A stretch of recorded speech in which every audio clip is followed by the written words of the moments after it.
Welcome to the Live Fire Media Show, episode number 29. It's a show, or a podcast. Just two guys hanging out, talking trash, guns, gear, movies, and more. Your hosts tonight are the always entertaining and sometimes FUD, Hunter Elliott of RangeHot.com. Woo! I was waiting for that. I'm Kawaka47, a.k.a. Dave from High Point, or as Hunter refers to me, Iron Man, and not the Marvel one. We're also joined this evening by my son, Mason, for at least a few. So, kick back and, yeah, here we go. What's up, buddy? Happy Halloween, my friend. Right? I mean, we're pretty much on it. Today's Wednesday. It'll be here Friday. Well, we won't have another podcast until then, right? Yeah, it'll be after. So next week, which will be into November already, which is scary enough. Right. So, year's running down. This is my Halloween motif. And describe it. Where are you sitting at now? It's a little bit different. I'm in my dungeon. Where's your dungeon? Exactly. Oh, it's about 60 feet below where this old burnt-out church used to be. Below. Yeah. It's like an exterior window behind you. That's like... I'm pretty sure that exterior window is to your bedroom. Oh, yeah. And look, Dave has been to my dungeon before. If you refer to a front porch as a dungeon. Yeah, I'm on my front porch, and I got my mood lighting going on. Got a little bit of Bell Witch playing in the background. For those that don't like Bell Witch, get with it. I've been listening to that, but I completely forgot what the hell it's called. I need to write that down. Bell Witch, man. Start with Mirror Reaper. Oh, it's amazing. It is pretty cool stuff. Mirror Reaper, you said? So it was Mirror Reaper? Mirror Reaper, yeah. Bell Witch, Mirror Reaper. It's one song that has in a number of movements throughout an album. It's amazing. Yeah, almost no vocals. No, it is very cool. I definitely enjoyed the hell out of that. That was something that's kind of right up my alley that you suggested. See? So, being that this is kind of our Halloween episode, this past weekend, Mason and I shot and we put on our zombie shoot, which we actually repurposed to be more of like aliens themed. Okay. Yeah. So last year, the whole thing had usual IPSC IDPA targets. And I spent, 2.5 hours rolling some heavy gauge wire around a fire extinguisher that was the right diameter to click clay pigeons into to hang on the target. So we had headshots. And the whole thing with last year was you had to pay attention to know that you got your shots in. Because if you basically missed one single zombie, you were considered dead and your score was thrown out. What did you win? Absolutely nothing. We're just having fun. But this year, I talked this before. I saw this clip on like Etsy or whatever, and I was like, that's the kind of thing I'm looking for to use for something simpler to hang clay pigeons. Well, then this year I went even further and basically built my own. Hunter, I'm listening. No, look. So I 3D printed a simple little clip, but I designed this thing. Nice. So it pierces through the cardboard, and the claybird just hangs right here. And so you have a really simple, light, easy, disposable thing, which honestly, we lost how many of these things? Probably like 6. That's what I was thinking, like half dozen at most. So unless it took a direct hit, these things actually survived and did really well. I still have a shit ton of them. So we can do some more claybird shooting on targets if we want to. But anyways, I said we took our zombie shoot and turned it into an aliens themed one. I know before, I think you said you're not familiar with Alien Isolation, which is a PC console game. Yeah, anybody that plays games like horror games should absolutely play the game. He needs to play it because it's absolutely awesome. But a cool thing in that game is the Working Joes, which is an android unit, not like Bishop or Ash from Alien Aliens. They're faceless. They're like just rubberized faces with slits with LED eyes. They have a slit for a mouth that's like a voice box comes out of.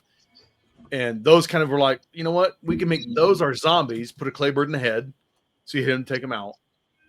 But since it was aliens themed, I actually built, dude, like 13 xenomorph targets out of cardboard. Oh, wow. I had several that were the full side profile with elongated head, the pipes in the back. I had several that were directly straight facing that looked more like Pazuzu from The Exorcist. I know, right? You can't not think of that now. You want him and his light color changing? Yeah, it's a fade. And the other ones I created was the xenomorph, almost like kind of in a downward angle, so you could see the length of the head front facing. You could see two of the pipes coming out of its back. Just a cool profile. And with those, we hung up 2 of our clips on it. So you had one in the headshot, and then one like in the chest. So you had to put more rounds down range, with these things. We only built 2 real stages is all we did. Yeah. And I kind of built the scenario out for it. Like, you're in space like an aliens, you're docking this particular station, and the first thing you run into in the station, we did a warm-up stage. Yeah. Like IDPA, if you ever shoot like their matches, they have like a warm-up stage for one target.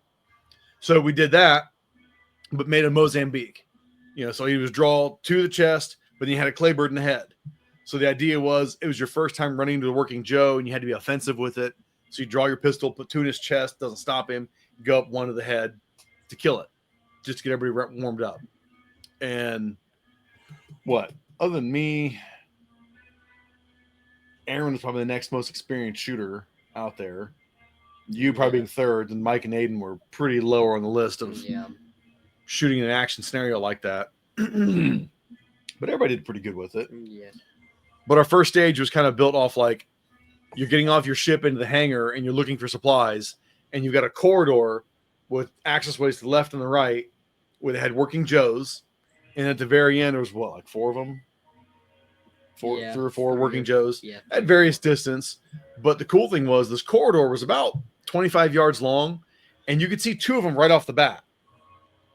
And first shooter over here, I was like, all right, man, so here's the thing. Go down the corridor, shoot left and right, get down to the end, blast all 4 of them. Reload as necessary. Timer goes off. Kid, first shot. He draws, goes to the long shot. First shot, whack, breaks the Joe at 25 yards and hitting the head. Nice. I was like, oh, shit. All right, this is going to be interesting.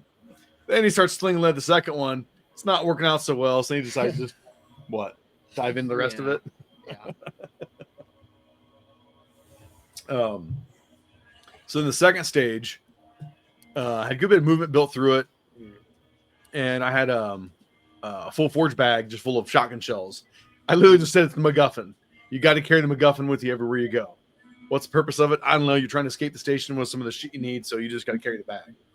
So I had you start back a little bit. You had to run up to a certain point. You could drop the bag and shoot, but when you moved, you had to have it. And I put 3 or 4 Working Joes, kind of going from a tight 90 to your left all the way out to, I don't know, to your 1 o'clock, but you had to kind of lean around a wall.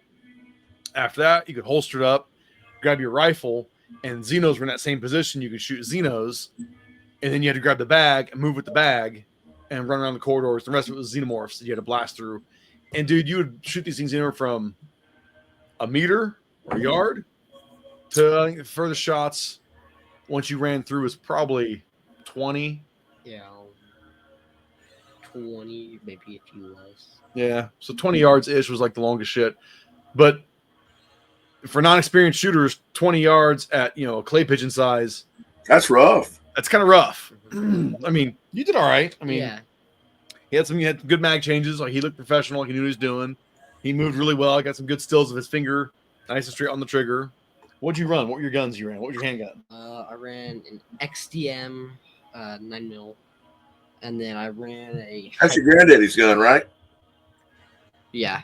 And then I ran a high point AR, pistol, carbine. Yeah, pistol, but you ran that as your rifle. Yeah. And I've got it outfitted with Scalar Works irons and I think a Holliston red dot on it. You showed it, I think, the last show. I thought I did. Yeah, it was pretty lame. I mean, great. It's over here. What's up? No. Well, what's cool too was before we got started, I was like, does anybody need to do a quick zero check? And everybody was kind of like, not going to hurt if we do that. I was like, all right. So that's where we use this thing. This is my buddy Nick. He makes this bust built systems. This is, what's he called? The PBR? I think it's the Pores bag plate. Yeah. So Pores bag plate. It's an Arca rail for your tripod. And I've got a Coltac sandbag. And just threw it on a tripod up high enough, and we threw another. Well, I had Mason throw some plays out at 25 yards. It was like, all right, let's do some quick 25-yard shots with this thing. Brace your guns up. We can hit pretty quickly. We know we're relatively on. And pretty much everybody was. But again, fun with being some of my inexperienced guys. They didn't realize how much at 25 yards you have the height over bore issue. Looking at it, and I'm sitting there watching. And like I said, this year it wasn't zombies, so I didn't care if you missed one. I just want everybody to have fun. I want everybody to get the hits. But you could see where everybody was missing was just below the clays every single time. So you had like a smiley face underneath where the clay pigeon was. So it was like a little higher, a little higher, a little higher. Cool, man. That sounds like a hell of a lot of fun. Yeah. And then what'd you end up doing with the shotgun? I didn't, because I was helping Aaron with a super safety. What'd you end up doing? I just put magazines in it too. Just unloaded the rounds at the targets. Were you like running like a course of fire, or did you just stand around and just blast? Like I'd be at one end, fire, empty, shoot from the side, reload, and then go to the other side and just blast. Okay, so you were kind of running like a course, just no time on it. Yeah. He's really addicted to the 20 gauge 870 pump action, man. No, 870 is a fantastic shotgun. It is a good shotgun. He has a lot of fun. Well, especially I've got a sling put on it for him. I've got more Velcro to side saddle. So he's got 7 or 8 shells of that thing he can pull off and feed it one by one. He keeps stealing my, like, I've got a fanny pack that's like, I bought it from some tactical gear company. It's like an EDC fanny pack. I keep my shot shell stuff in it. He keeps stealing it, so he's got 20 gauge in there. I only stole it once. Oh, just once? Yeah. Oh, okay. So I guess he didn't use it this weekend. Did you run a play carrier this weekend? No. Okay, I couldn't remember if you did. No, none of us ran the carriers. Well, I know. I ran that bandolier, or my invert bandolier. Okay, but yeah, no. Okay. I was trying to get him to run his Halloween costume too. I made him a Helldiver outfit that I 3D printed. It's so bulky though. Well, it would have been bulky. But that's the thing, man. Like you run around like this shooting, it's easy. As soon as you put armor on, it makes it kind of a pain. Like you don't. Exactly. It makes it harder when you got armor on. It's a whole other thing. You're like, wait a minute, my usual feel is this. Now this feels awkward as all get out. Yeah, it's kind of a pain. That's kind of the point. So, you shot with Hunter with armor on much? Say that again, please. Have you shot with armor on much? Oh, I shot a lot in the Marine Corps with a flak jacket, and but fortunately we had an A2 without a collapsible buttstock, so that made it way worse. Right. And I have ran a little bit with the full forge gear armor. Right. But when I do that, I choose a carbine with a collapsible stock. Sure, shorten up a little bit. Yeah, absolutely. Because it's a whole other world when you got that shit on there. I mean, it really is. Oh yeah, I guarantee it is. Wait till you had to do it with a gas mask. Oh, I've tried shouldering it up with a gas mask on. That's a pain in the ass. I don't really know how you do that crap, but you have to be tough like me. Oh, it's like that. Wow. Yeah. Mr. Tough Guy Hunter. Really tough like Mr. Tough Guy Hunter here with his kitty cat. Corporal Buster. Yeah, the tough guy. That's on this kitty cat. Crazy cat guy Hunter over here. We'll see Corporal for Halloween. Come here, Corporal Buster. He's not familiar. Say, hey everybody, my name is Corporal Buster. In my time in grade and time in service, I should be a sergeant, but I'm not because I'm a fuck up. I keep getting DUIs and marrying strippers.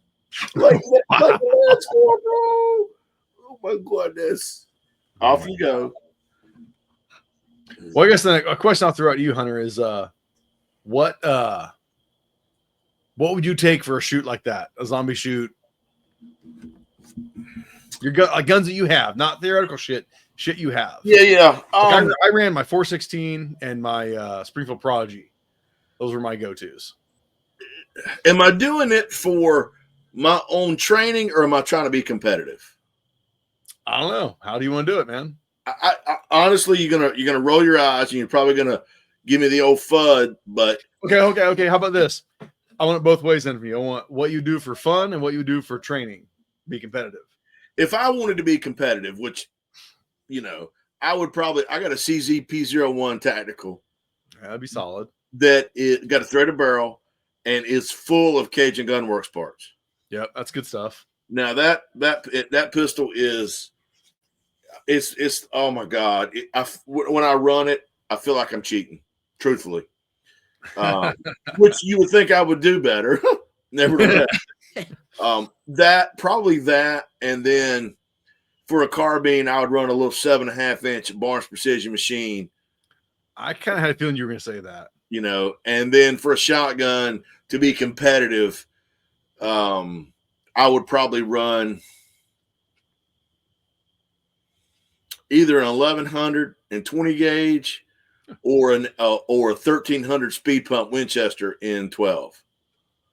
Now, if I didn't expect you to say 1100 at all. I thought you'd go all pump.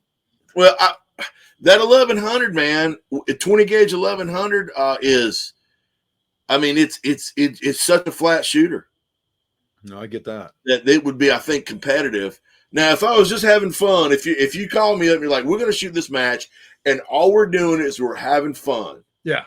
Then, truthfully, man, I would run probably my Dan Wesson Specialist, 45 auto. Yeah. Marlin Trapper and 4570. Nice. And a Winchester model 1897 12 gauge pump. Okay, that's cool. And I've got currently my 1897 is wearing a 30-inch full choke barrel, but I would swap it over to a 20, probably modified. Yeah, shorten up a little bit. Yeah, that was the thing I laughed about as soon as we were done. I had fun running my 416 in that 2011, but I really was like, man, I kind of want my lever action again. I really, really want to run my lever action again. And I think the alien portion of it, like building those targets that I built and mounting them up, because stapling was a pain in the rear. Oh yeah, just thick cardboard. Yeah, it's insanely thick cardboard. My staples weren't thick enough. And you think some of it could have been your forearms too? They're kind of tiny. No. Are you sure? Listen, can you do a forearm demo? Like, do this and point at it. Be like, look, this is what I'm stapling. Do this. Come on, man. Show me what you're working with. No, cardboard was too thick, man. IPSC targets a lot thinner. Homemade targets are built off of heavy-duty packaging. My couch is too thick. TV. TV. It was our outdoor furniture.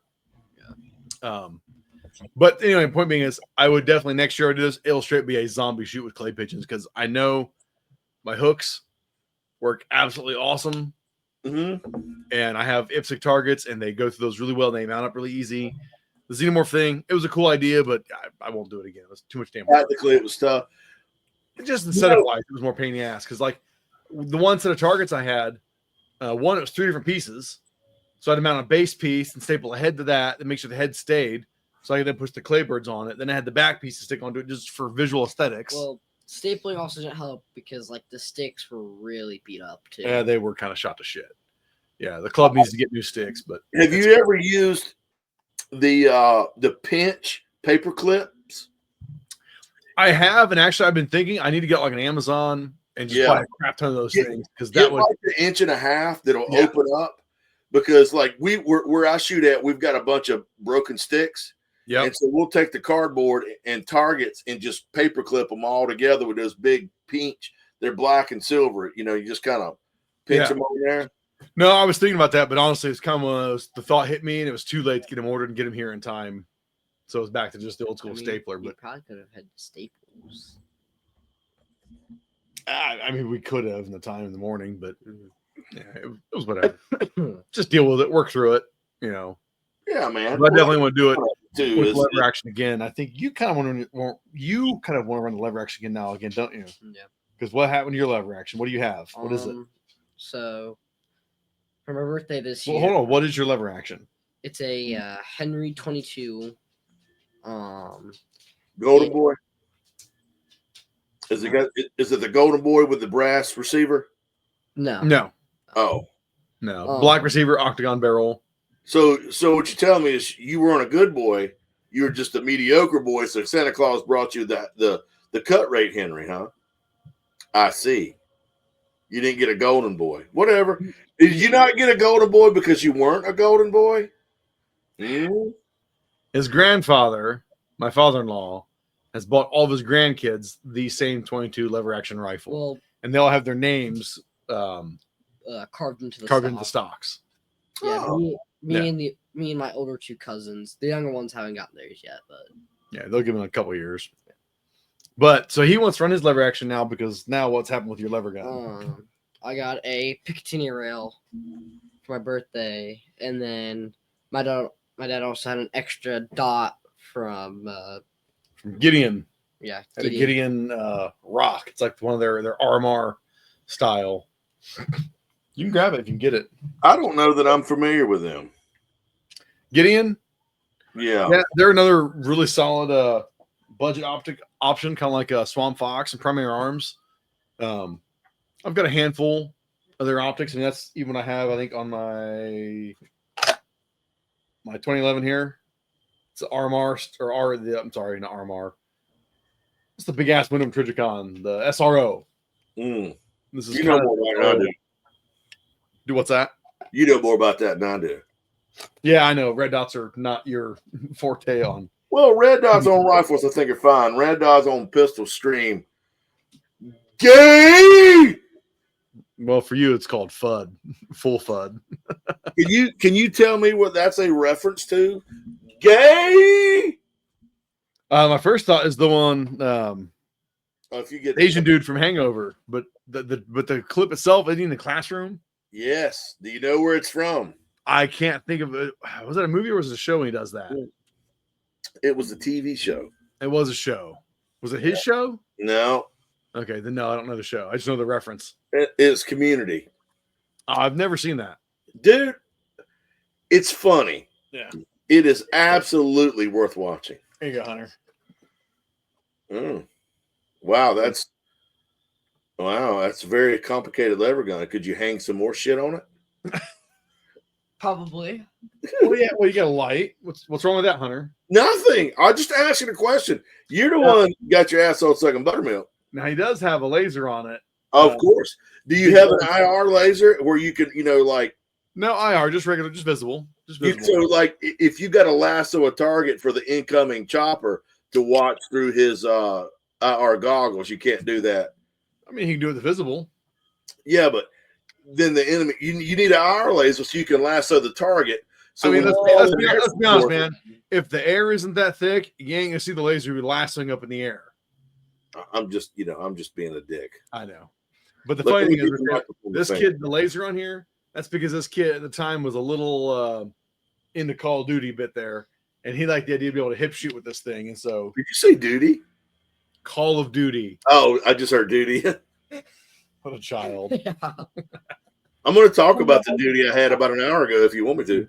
5-year-old sometimes. It's what it's like dealing with sometimes. But yeah, so no, then he's got a little RMR style red dot mounted on it. That's cool. Yeah. So that's his lever action setup. So he had fun. He has fun with it. That's cool. So we'll get back out, shoot some more, do some more makeshift zombie shoots for ourselves with the claybirds and my hangers left over. So yeah. Hangers.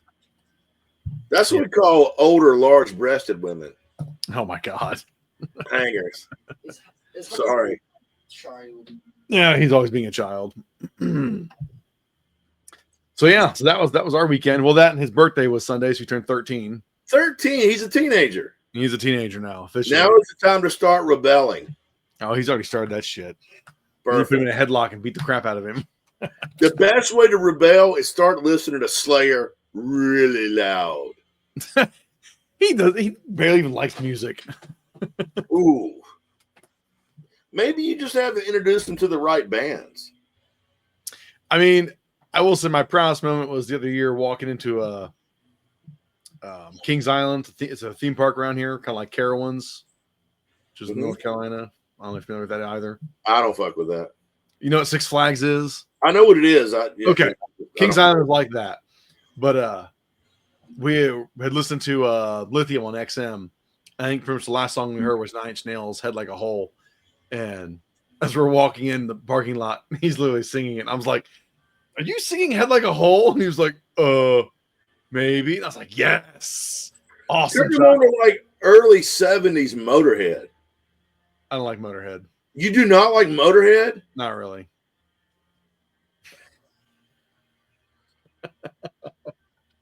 I'm calm. Hold on. Remember, you talked about you hated Metallica for the Black Album because they sold out, and Tony and I both would go, "That's the album that got us listening to Metallica." It's okay to have different tastes, brother. It's all right. It is okay to have different tastes, but be like, I don't like Motorhead. That's not having taste. That's like having 3 brain cells. And I'm not done insulting you. I don't know why you're jumping in the middle. It's not like this is the first fucking time we've done this. Oh my God. That's opportunity to talk. He's just not going. Well, here's the thing. My soul and my subconscious and my conscience are all grappling with the fact you said, I don't really like Motorhead. Like 12% of me wants to go, fuck this podcast. And I'm like, well, that's rude because if I leave, it's going to fail, obviously. But I don't want that to happen because we're buddies. But are we really? I mean, can I be friends with someone that doesn't like Motorhead? However, what I suspect is you've probably never really been correctly immersed in what is Ian Kilmister. Lemmy. I mean, I'll give you the reality of correctly immersed. I'll partially agree with that and say yes, because thinking the one rock station around here that's still Hold on, I'm talking. Shut up. I already know the story. I've heard it. One rock station around here hasn't changed in 40 years, so I probably only heard the same 2 songs from them, which was not enough for me to go, I want to hear more of this. Yeah, well, and here's the thing: a lot of their better stuff is never. I'll tell you what you should do. A lot of artists, though. I mean, come on. Correct. Better songs are not played on the radio. When we're done, look up. Let's see, what would be a really good. I would look up Orgasmatron. That was probably their most popular, and start with Orgasmatron. Would be a really good album to start because that was more mainstream. Okay, that's an album. Okay. Yeah, and then you could look up Another Day on the Funny Farm. That's a good one. Oh God. Live they did No Sleep Till Hammersmith. That may be wrong. Sleep tight. You can tell Hunter bye. Night, Hunter. Good night, Sugar Bear. You look so cute. I'll give them a chance. I'll look up some of these. I'll text you Another Day on the Funny Farm was what I was trying. I'll text you a couple, man. I think that if you were to listen to some really good classic Motorhead that's not been played out, I can believe that. You know, like for example, I like Leonard Skinner. Okay, but when Freebird, oh my God, or Sweet Home Alabama comes on the radio, I turn it. Yeah, they're like, you don't like Leonard Skinner? I'm like, I like Leonard. They're not my favorite Southern rock band. They don't like Canada Molly Hatchet. You heard. Or you know, a number of other, you know, like Little Feat and the Outlaw. We won't get into that. But my point is, it's been played so much that I'm like, oh God, you know, come on, y'all. There's such an amazing catalog. Get off the same 5 songs. Well, it's in like Guns N' Roses, man. Their radio catalog is so bloody. Yeah, it's the A side of Appetite for Destruction with a little bit of Use Your Illusion sprinkled in. Yes. I know you're like, I have no idea what you guys are talking about. Your son has this massive question mark on his face. Oh yeah, he has no clue about any of this. It's okay though. Yeah, here's the thing, man. You're so young and you've got your whole life to abuse alcohol and listen to old school metal. It made me the man I am today. I can tell you, I can think of a few years ago. Don't abuse alcohol, by the way. Something hit me, and I was looking up some different Led Zeppelin stuff, and I was like, I basically found a whole bunch of tracks I'd never heard, and I was like, damn. And it was kind of a Led Zeppelin rediscovery, and I was like, yeah, I really like Led Zeppelin. If you want your mind blown by Zeppelin, start with Achilles' Last Stand. Okay. Achilles' Last Stand and go the No Quarter. These are songs. Or listen to the whole album, Presence and Coda and Into the Outdoor. Okay. None. Oh, and one of the most beautiful songs that Led Zeppelin ever wrote and published was "Fool in the Rain." "Fool in the Rain" is amazing, but none of this stuff ever that I'm aware of got airplay, or not enough to amount to anything. But when you're done, just go right to Achilles' Last Stand. Oh, and it's kind of it's a long song. It's a bit of a that's all right. You know, I would call it almost like an odyssey. Right. But it really showcases their what am I trying to say? Their range. Right. You know, from rock and roll to kind of blues rock to almost even some soul. It's just, you know, it's not really rock and roll, maybe a little bit. Sure. But yeah, man, just start with Presence. Just find the album Presence, listen to Presence, and then go to Coda, and then Into the Outdoor, boom, boom, boom, and you'd be like, amazing. Well, it's like, you know, I'm a pretty huge Nine Inch Nails fan, always have been since I discovered them in the, I don't know, early 90s. But I don't get me wrong, I like almost every song they play on the radio, but holy shit, they have so many good songs that are not radio played. And even this, it was the end of August, I went to Cleveland, met with two other buddies. We went to see Nine Inch Nails, and they had the Tron Ares track, which was Alive As You Need Me to Be. It was been playing on the radio, and I was like, oh, hell yes, I want to hear this live. I can't wait. This will be so awesome. Don't get me wrong, dude. It was an awesome show. Like, I've seen him twice. It was a really badass show. Didn't play the new song, which I thought could be because the soundtrack's not officially out, even though it gets radio play. Yeah, they have like an embargo. Right. I think that could be part of it. I hope it wasn't a matter of, you know, I'm only playing the popular things for my fans of 40 plus years. Because, dude, the crowd, it was like 40 and 50-year-olds mostly, you know. I went and saw Motorhead. And I actually photographed Motorhead. That's cool. Yeah, at Lakewood Amphitheater in Atlanta. But this was probably 10, 12 years ago. Okay. And I was one of the youngest people there. 40s at that time. That's funny. You know, there was people there, obviously in their 60s and 70s. Right. But you know what, man? I see 70-year-old dudes rocking the fuck out. Yeah, no, and that's kick ass. Like, I'm like, yeah, that's it, man. I'm 72 and I'm out here in a fucking leather. I ain't got no shirt on and a leather vest. Thanks, buddy. Drinking a damn, you know, room temperature Budweiser. And I'm like, rock and roll. All right, good. Say hi, say bye, and sign off. See ya. Good to see you, brother. Good shooting, man. I'm sorry, I didn't mean to talk your ears off. Thanks for joining. You're just an old guy. Yeah. Hey, you'll be there one day too, man. It'll get you. You'll be there. All right. Night, buddy. Yep. Good night, Mason. Bye. I'm sure. Yeah, no, it generally, like, we actually thought it was pretty cool that the crowd for Nine Inch Nails was more, I'd say even late 30s, you know, into, you know, certainly in their 50s. We saw some younger kids there, but it was just like, wow, we're like the middle age group here. I'm like, this is kind of weird, kind of cool. Like, fuck it, why not? What the hell? Well, a couple announcements that I have. I am going. I've got my date set to go to Colt and Savage. Nice. Where's Savage at? In Massachusetts, about 45 minutes up the road from Colt. Okay. We're gonna go that. This is happening within the next couple weeks, and so I'll have a lot of cool footage and it'll be a couple podcasts before we go, but I'll have a lot of cool footage and stuff to see and talk about, and all the new stuff with the custom shop. No, that's cool. I got a list. I got a partial list of the new guns that's coming out, and I may be able to share some of that. I don't know.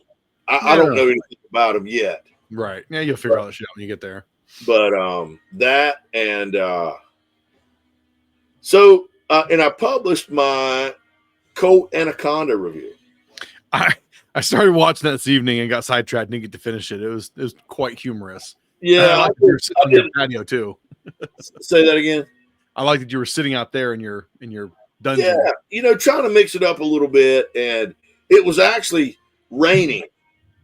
Okay. And it was dark and raining, and I'm like, well, I don't want to keep filming in my house because it's not. So I'm like, let's try the porch. And so we just used one light, and it seemed to work pretty well. Right. But in the article, I talk about, it's chambered in 45 Colt. In parentheses, I put not 45 long Colt, no such cartridge. What do you mean, man? Close parentheses. And I did it in parentheses to let people know, look, it's fine if you want to call it that. I know what you're talking about. That's fine. But, I try to be accurate as I can. And so I wanted to at least just tongue-in-cheek, colloquially put that in there. And, oh, my God almighty. I got emails and messages, got a phone call. No. Got a phone call. Over that shit? Yeah. And got told I did not know what in the hell I was talking about. And, oh, my God. The cartridge is 45 long Colt. Oh, my God. The reason they call it 45 Colt is to shorten it. So when they engrave it on the gun, this is not true. This is internet experts telling you because the experts tell me. No. It's the true name is 45 long Colt. When Sam Colt invented it in 1873, he called it the 45 long Colt because it was long. Okay, but they shortened it to 45 Colt so it would fit on the barrel.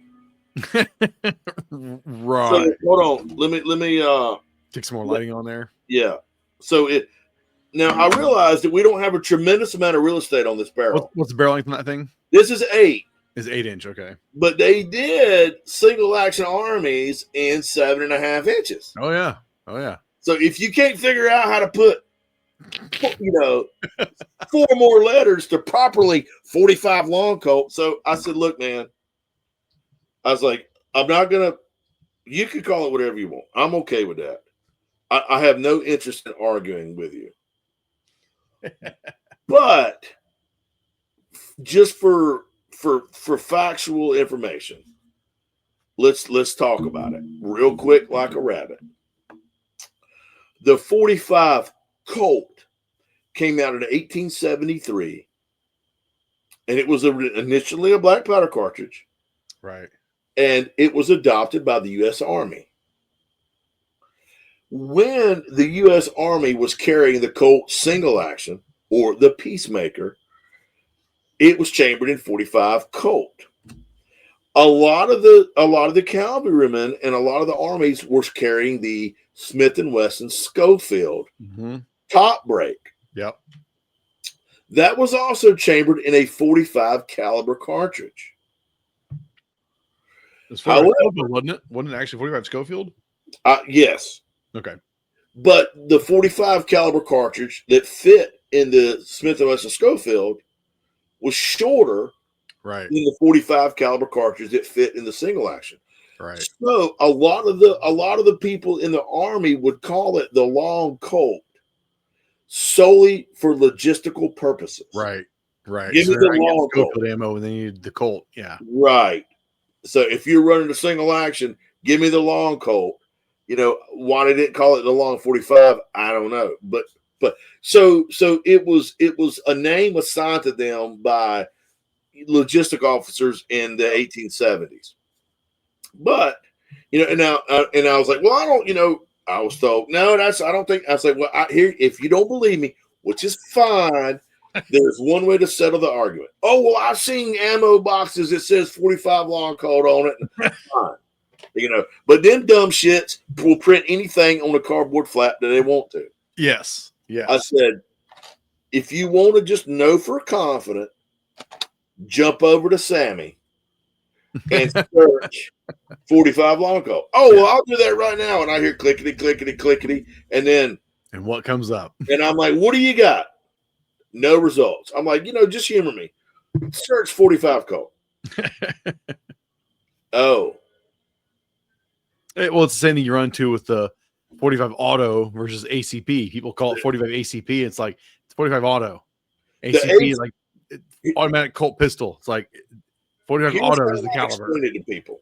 What's that? Here's how I explain it to people. If you want to know the difference between 45 ACP and 45 auto, the 45 ACP shoots the 45 auto cartridge. Yeah. Now Glock came out with a 45 gap. Yep. They had their own thing. And they called the cartridge the 45 gap Glock automatic. I never shot one of those. I always wanted to. I haven't either. It was ballistically very similar to the 45 auto. Yeah. So I'm like, you're reinventing the wheel here. We've already got this. But I felt like the thing though was like the Glock 21, which is a pretty thick, beefy gun for the 45 setup. I thought the Glock 45 gaps was more like a 17 size frame, but it was more like a 40 size frame. Okay. Well, I thought the 40s and 40s and 9s are the same size frames. I thought. Are they? I thought so. Yeah, they may be. I'm not. I don't know. Right. I don't know either because 40's gay. We call it the 40 short and weak. I just call it gay. Gay. But yeah, no, I thought the thing was the 45 gap, you were still getting like 12, 13 rounds of 45 basically caliber in it, which is cool. Sure. Not being in the larger frame of the Glock 21. But yeah, I don't know. It's dead and gone now, so who cares? Yeah, it flopped like big time. And which it's fine. I had a buddy of mine call me as well, and he was kind of prodding me, and I got a lot of YouTube messages, and I got some YouTube comments that I had to wade through, and a lot of people are like, "Hey man, you have no idea what you're talking about. You're totally wrong." That's hilarious. And I'm like, well, how do you argue with that? It's the internet, man. Which is, I got thick skin, so whatever. But to have somebody jump on there and I had a guy we were talking about.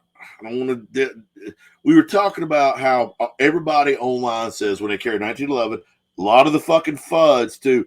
I'm looking at you, FUDs. I carry my 1911 in condition 1, baby, cock locked and ready to rock, just like John Browning designed it. John Browning designed that gun to be carried cock locked and ready to rock. I'm like, you're sure about that? Fuck yeah, bro. I'm a 1911 carrier for 20 years. Cock locked and ready to rock, baby. Shit pulls down.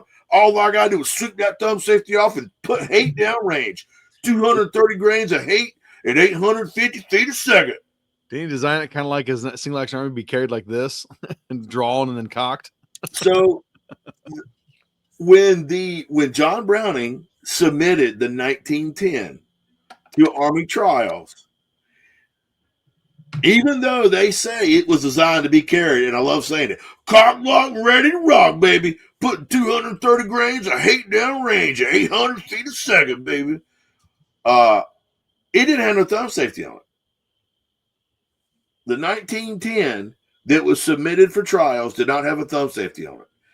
And if you look at the Clausen's book of history of the 1911, there is a photograph of the 1910, which was to be the 1911. If you go to Range Hop, there's a whole big thing about it. Oh, okay. So, anywho, so I will post a picture from the Clausen's book of the 1910, which was to become the 1911 with no thumb safety on it. And I'm like, well, here's John Browning's submission. Now, if John Browning said, I'm going to build this gun for these badass motherfuckers, these steely-eyed killers to carry in condition 1, he would have put a thumb safety on it. Now, and a lot of people, there you go. So if you scroll down just a cat hair, little more. Okay. We bit more. That's the evolution of the. Yeah. So you can see, and then you'll see. Damn. Yeah, and then you'll see right there. If you, there's no thumb safety on that. Yeah, I'll be damned. I did. That's a new one for me. Nope, there's no thumb safety on that. And that was the 1910 submitted for military trials. That's cool. The U.S. Army said, hey, we are going to need to facilitate this gun to be holstered by a mounted cavalryman in the event he needs to regain control of his mount. Yep. So they're being like, horse. being his horse. So, they were like, can you add some kind of safety to this gun so it can be rendered safe to be reholstered? Wasn't that also the wider spur came from on the hammer too? That was when the 1911 A1 came out. Okay. They widened the spur, went with a different trigger, different mainspring housing. There was a different ejection port. There was a lot of little fundamental changes on the A1, but and so with people, John Browning designed that gun to be carried a number of ways safely. Now, it does not need a thumb safety to be carried in condition 1 safely because it's got a grip safety. Right. The trigger cannot. So I told you this to tell you that. So I did an article. I did a video. The 1911 was not designed to be carried in condition 1. And oh my God, what a shitstorm that stirred up. Probably should have not. I can imagine. But it was awful. I got called names. I was like, my God, did you have to look that up in the thesaurus? I've never heard it, but it's very insulting. That's keyboard commandos, man. That's keyboard commandos as a whole. So I said, okay, guys, calm down. And I explained to them the 1910 did not have a thumb safety. And then I was told, you're wrong. The 1910 didn't have a grip safety, Hunter. It always had a thumb safety, never had a grip safety. And they're like, and I know this for a fact. I'm like, well, you should call Charles Clausen, the most, probably the largest 1911, the most knowledgeable 1911. He may be passed on by now. Expert, probably in the fucking world, and tell him his book that has sold millions of copies is wrong. Because he's got photos of it that he sourced through like the U.S. Army archives. Holy shit. And then I'll post screenshots of the original U.S. Army manual where it was designed. The U.S. Army said that gun shall be carried in condition 3, which now not then in condition 3. Conditions were invented by holy fuck. He owned a website. I know his name is Cooper. Colonel Cooper. Woof. Please forgive me, Colonel Cooper. I'm sorry. I mean, my God, that's like forgetting Chesty Puller's name. I'll probably have to smoke a turd in hell for that one, but nevertheless, Dave, I'm not sitting here presenting myself as the end all be all of knowledge because I know enough to know that I don't know fuck all. Right. Well, and dear God, dude, you can process through so much information, you start forgetting shit that you've known because you constantly, if you're like us, you're constantly learning and taking in new shit. You start forgetting other shit because you don't got so much capacity, man. And my brain is certainly working on a 8-stroke handicap at the very least. So, and I'm into a golfer. But when I do a review or I post an article, and here's the thing, when I typed that, I said, I know this is true about the 45 long coat. I know it doesn't exist. Right. But before I post it, even though I'd have bet you $100 to a bucket of piss I was right, I went to my room where I've got a stack of books taller than me. And I know that ain't a whole lot. Double checking, referencing yourself. But I'm like, and I'm not going to go to fucking Wikipedia or none of that shit. Oh, God. Yeah. Let's not knock Wikipedia entirely. It's a good reference point, but don't act like it's the end all because it's not. Right. I mean, all you got to do is have some dude jump on there and fuck with the page. You can create an account and change anything in there. So. Right. Which I don't discount it. I'm sure most everything on there is on point. I don't disparage the website. Right. But I'm going to reference manuals that that were come out in the 40s and 50s. Oh, there she is. Yeah, so I was going to pull it for you. The photography is unbelievably amazing. Colt Anaconda in 45 Colt. What do you think of the? Candy and I went over the title, and she called it not. She was like, how everybody's like, not your granddad's shotgun. Not this, but you've heard this the say somebody's like, oh, that's not your granddad's. Yes. Whatever. So, because it's chambered in 45 Colt, I went to not your Cowboy 6-gun. Yeah. It's not great. What do you think of the title? Is it good or is it stupid? No, I think it's kind of cool. Okay. You're playing on that, not your grand. Because had you Lewis said not your granddad's, 6-shooter, I'm like, Yeah. really, Hunter? No, Right. I think it's a cool play on it. I was 50-50. I liked it, and then I was like, I hate it. No, I can dig it. I like it. It's a good look. It's a good looking revolver. I mean, I'm gonna tell you what, man. Colt's new wheel guns, I think, are all pretty solid. I still need. They are.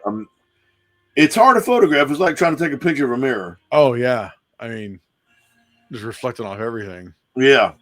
And looking at it just makes me want a 3-inch 357 more. Just go with my left. Oh God, dude, I'm telling you.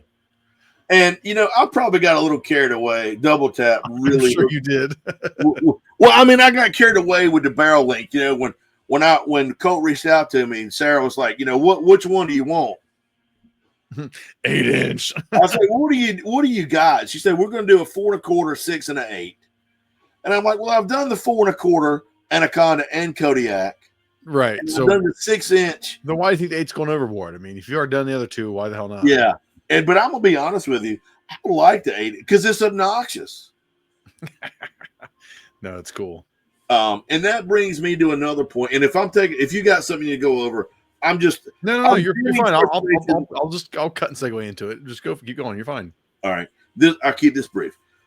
And so one of the things that I've been telling people for years and years is modern 45 Colt, which Sammy classifies now as plus P. Right. And Sammy doesn't recognize many plus P cartridges, but they recognize a few. And they do recognize 45 Colt plus P.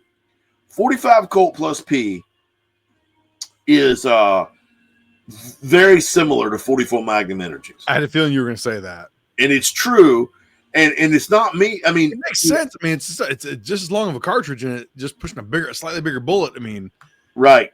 And I mean, this is and I mean, this is this.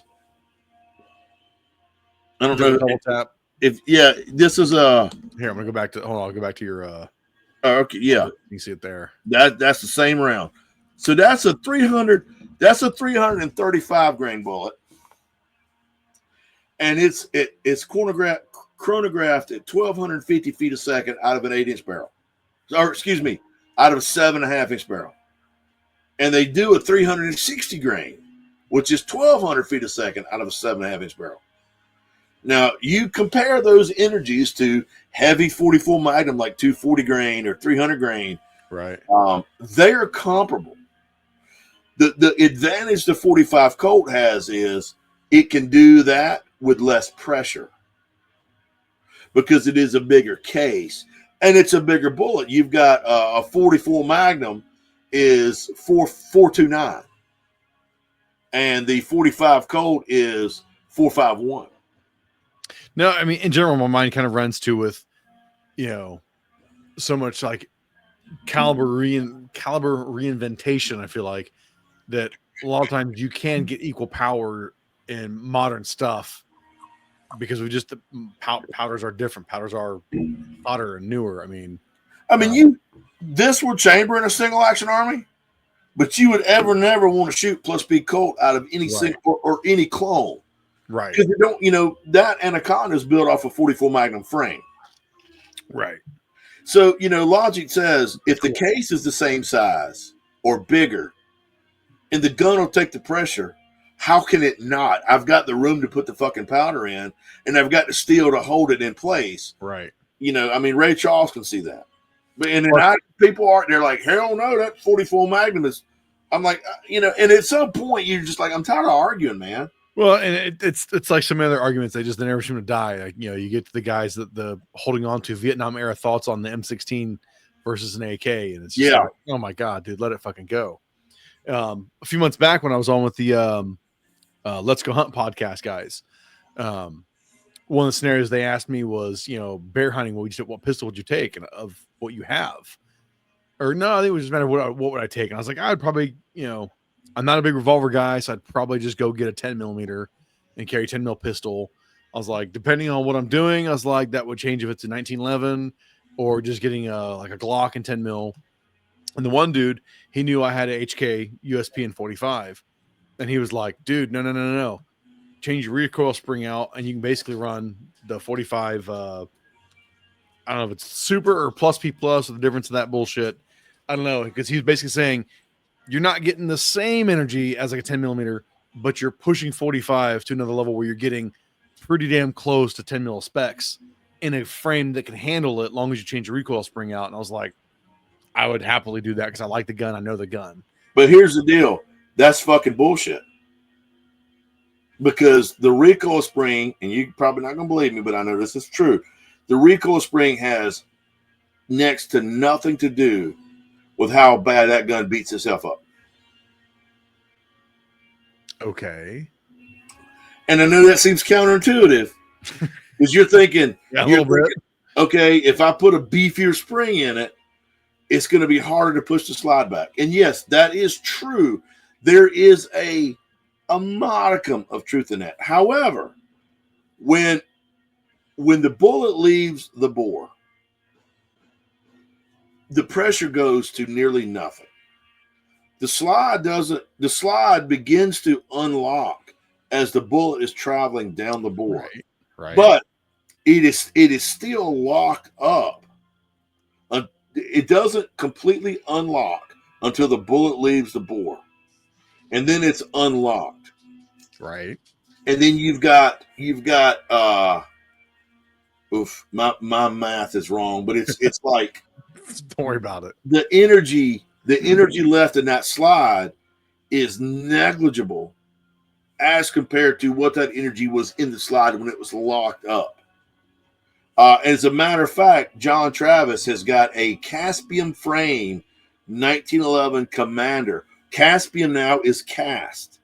And I think he's got 300 or 400 rounds through it without a recoil spring in it.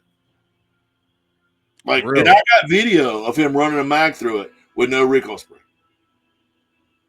Interesting. The recoil spring has, I'm not going to say nothing to do, but if you've got to change the recoil spring because of the round, then the gun won't handle it over the long term. And that's but okay, now just to play off that scenario in general though, we're not talking long term. We're talking on doing whatever you're doing in the scenario where they're putting me out and carrying something with bear defense.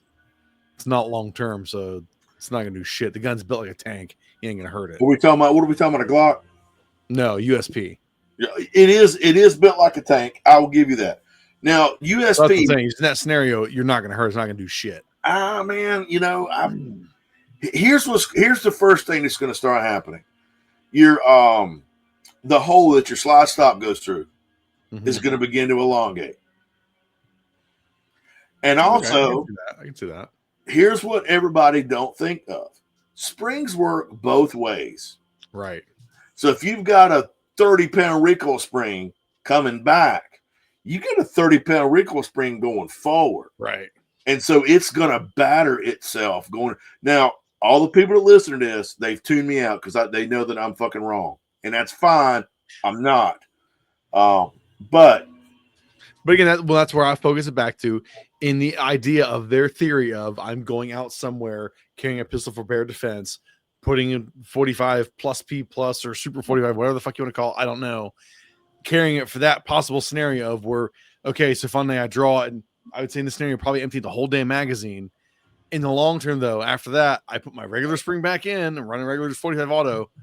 Gun's gonna be fine. That one mag is not gonna destroy that gun. I know that one magazine will not destroy that gun because that gun is built like a tank. If you were gonna do that, if you're like, okay, it's in 45 auto, and I've got to step up my power factor, and I'm married to this platform, then the only thing you can do and get away with it on long term is switch over to 450 SMC. I don't know what the fuck that is. 450 SMC is a Magnum 45 cartridge that is identically exterior exterior identical. Right. It looks the same as the 45 auto. The external dimensions are the same. Is what I'm trying to say. But it uses a faster burning powder to generate more velocity out of same bullet weight. But it does it in keeping the pressure still under 45 auto plus P SAMI pressure. So if your H&K, which I'm sure is rated for plus P, is rated for plus P, then you can safely shoot 450 SMC through it without changing anything. But what you need to worry about that you start putting this, 45 plus P plus, which is not a SAMI spec. Right. You got to be careful. No, I'm very well aware of that. It's not SAMI spec. Ammunition manufacturer A go, well, my 45 plus P plus is 29,000 PSI. Right. Ammunition manufacturer B is like, well, my 45 plus P plus is 33,000 PSI. There's no governing body to dictate what that stands for. So you're playing Russian roulette, figuratively speaking. Sure. And so is it instantly going to fuck your gun up? No. But a 20 round magazine of it, you could start elongating your slide stop hole. You could start getting some battering on your locking. Well, the USP 45, it's only 12 rounds at max, anyways. That's all it would be. And I wouldn't fucking. The only thing that I would feel comfortable doing that with is if I had to, then go to 450 SMC and use that round. And you got this guy coming out of a cabin in his fucking long johns wearing, hiking boots. And he's telling you, hey, man, here, put this spring in your gun and shoot these 20 rounds out of it. It's shooting a 250 grain bullet, 1,950 feet a second. But I got this 47-pound recoil spring. It'll be it's like 22. You're like, oh, okay. 3 rounds in through it, you're wearing your fucking barrel. And you're like, well, maybe fucking Uncle Cletus didn't know what the fuck he was talking about. It's sad how much information and tools we have at our fingertips with the internet, and yet the dumbest of myth and things that just keep perpetuating and just will not fucking die. Like it just gets so old. When 1911 Tuner and I made the video of him shooting the gun with no recoil spring, somehow or another it got to Bill Wilson. And Wilson Combat shared it everywhere. Oh, really? Yeah, they shared it on their YouTube channel. They shared it everywhere. And they're like, yeah, this is exactly right. Recoil spring, it doesn't have enough to do with slide rearward velocity protecting the gun as you would be led to believe. Yeah. No, and that's not 1911. I was assume so much. I mean, that's across the board of tilt action, right? Locking lug, style handguns. Yeah. No, that's cool. So that's very cool. Take that as what you don't beat your fucking nice gun. Here's what you do, Dave. I ain't gonna beat it, dude. The reality is, if I was really going to bear country, I'd probably just buy something new for that, just as an excuse to buy something new. If I was posed that question, Hunter, you're going to go in fucking bear country, and my first question would be, what bear country? Black bear, brown bear, right. fucking polar bear? What are we talking about? Yeah, they're sure as hell not equal. Bear, I'm gonna carry my pocket knife. No, I'm kidding. Black bear will fucking kill the shit out of it. Yeah, black bear will fuck you up. But a brown bear or a fucking Kodiak, yeah, they will fucking. When they're done eating you, they get on your phone and they find out where your relatives live, and they go to their fucking house and they're going to eat 6 to 8 of your relatives. Yeah. So you can't. So,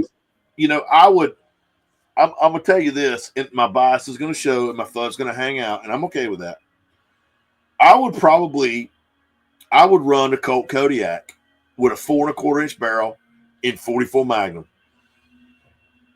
And I would stoke that motherfucker with the hottest shit I could find. Yeah, I pretty much had a feeling you were going to say that one. Because I honestly don't care. Like revolvers still. revolvers don't immediately equal FUD, in my opinion. They really don't. They shouldn't. It falls into your mentality of what you think revolver, like going, revolvers never jam. Bullshit. I've had plenty of fucking revolvers jam on me. Here's the thing I tell people. If your semi-automatic has a fucking malfunction or misfeed, worst case scenario, strip the mag out, rack, new mag, and get on with it. You could clear that malfunction with your dick beaters. Yeah. You can do it, and you can do it fast too. If your revolver, now it is less likely to malfunction. True. However, when it does, you're getting the tool bag out. It's called New York Reload. You're fucked. Yeah. Any kind of immediate action, remedial action on a revolver misfeed, best thing you can do is just drop that motherfucker where you stand and go to something else. Yep. So, but like you said, there's me fuds here listening to, well, we don't have enough of an audience, but they'll go, right, bullshit, revolvers never fail. The fuck they don't. I've had plenty fail on me from multiple brands too. So eat a bag the of only dicks. manufacturer that I know of for 100% fact that could build a revolver that never fails, regardless, is if Jesus Christ himself got an 07 and started manufacturing revolvers. And he said, this revolver never fails. Shall not fail, yeah. Now, if Jesus did it, shall not fail. Right, shall not fail. I would believe that. When you think, and I'm not being blasphemous, I'm being honest because I know Jesus is perfect. But if it's made by a human being, internet dipshittery people won't let shit die, Yeah. Well, it's the same premise as, and we did a little shotgun defensive class not too long ago. We had some new guys there. And I was the assistant instructor. Okay. So we had a primary instructor who was teaching the class. My role was to help people that were struggling and keep an eye on everybody to make sure everybody was being safe. Right. And that sort of thing. So if one person was really struggling, they would pull them out of the lineup. They're like, Hunter, work with him for a few minutes so we don't slow the class down. So anyway, it was a 3-hour live fire class, but it had an hour classroom time, and it was pretty basic, semi-automatic versus autoloader, dumb shit. Semi-automatic, autoloader, same versus pump, and we would go over. You really, when it comes to a self-defense shotgun, you've got two options. You've got an autoloader, semi-automatic, an autoloader, which is fine, or a pump. Yeah. Anything other than that, brake action, fucking bolt action, no, just a lever action shotgun. Not your first choice. I wouldn't. But here comes the regurgitating the shit that won't die. Well, you don't have to aim a shotgun. Oh God, yeah. You don't have to aim a shot.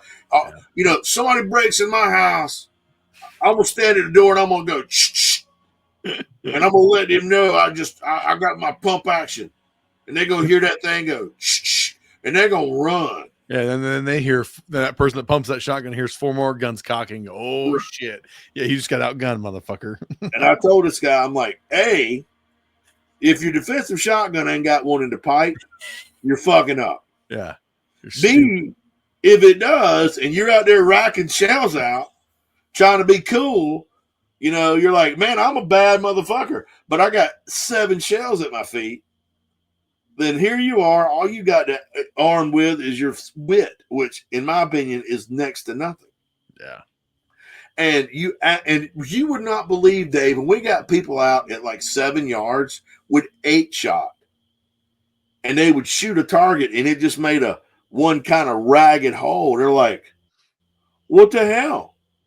I thought it would just annihilate that. I'm like, no, man. That's because that's movies, TV, and video games, man. You got people thinking that it immediately spreads into either this line to slice you in half, or it immediately goes to this massive, pattern right away. It's like, no, people, that's not how this shit works. Not how it works at all, man. And how it works. But it's kind of like, Dave, they didn't believe you until you're like, okay, well, we're at the 7-yard line, 21 feet. I'm like, here's a 2 3/4 number 8. If anything's going to open up, this motherfucker, try it out, and they would put it in their shotgun and boom, and it would be a hole. Right. Then you got a little hole over here where the wad went The through. wad, yeah, yeah. And they're like, I thought it would just take out the whole. I'm like, no, man. No. But, but if you, like, we told people that in the class, and like, oh, fuck, I know that ain't. I'm like, okay, well, the proof's in the pudding. Right. I'm going to show you. So I'm sorry. I'm just getting wrapped around the axle. No, that's why I like using the line with my that Beretta 1301 I have. When we've gotten out and using those things, and I make the comment of going, I can be a fucking surgeon with this thing at this distance. There's a reason that comment exists, because shotguns can be extremely accurate. Fuck yeah. We talked the other week about how shooting slugs out to 100 plus yards. 100 plus yards. That's absolutely doable. Is it to you capable? I don't know. It depends on the shooter, but the gun itself can do it. The cartridge can do it. Like, can you do it? And that's the whole thing. You and I talk about a lot. There's a lot of people, Dave, that they immediately think they can do all of it. Right. They're like, I'm a fucking dude. I got 2 testicles. Though I've never seen a gun in person, I know everything about it. Right. Means fuck all, pal. And I'm like, when you come to the gun range, the very first thing you need to be is humble. Yeah. Because I've taken some classes from some real professional fucking trigger pullers. You understand? Yeah. And of course, I show up to a class and I'm humble. Yeah. But it's like my granddaddy would say, always make your words short and sweet, because you never know when you got to eat them. Yeah, right. And I've taken some class, some professional fucking trigger, and I'm like, oh my God, this man, and I hate to keep bringing this name up, but Frankie McRae, who's retired now. He run 37 PSR outside. I mean, but that's fine. It doesn't matter, because the fact is, like you're saying, when you're in the presence of some of that shit, and where it's like you're not like acting like your shit doesn't stink, because here's somebody that is going to show you every step of the way. They're going to humble you. And again, the good instructors in general, they're going to show you everything they want you to do. They're going to also do it, and you're going to go, holy shit, I have to do that. I'm gonna do it like that. Right. And they'll be like, well, you're going to do it like that, and we're going to work you to this level. It's like, correct. Okay. Frankie was a machine. He was a fucking machine, man. I've been plenty humbled by instructors before. As have I. And also something to touch on students. Don't go to a class thinking you're going to leave that fucking class and you know everything and you're going to be as good as what you learn in the class is drills and technique that you got to come home and practice. That was the second class I took at Ohio Range Day. Was Nick from I think it's Velox training. He's in North Carolina. Okay, he must be. And he said, he's like, what we're going over today. He goes, because again, I think it's a 2-day class compressed into basically a day. That's just the whole Ohio Range Day format. These guys are compressing their stuff in these 1-day classes. So the idea is you come and take more of their stuff. And he goes, the end takeaway from here is I'm going to give you 6 months worth of homework to do and for things you to work on, and that was like, that's a sweet outlook. I like that. That already really got my attention. He had my attention, period, but that had even more than like, yes, homework. I'm going to take the range with my other friends and we're going to do this shit, Don't breeze into a fucking 8-hour class and think when I leave here, I'm going to be competent as the instructor. Right. You're going to have the tools to teach yourself. Right. And then when you feel like you're there, take another class. But they show you how to do it right, and they correct your bad habits.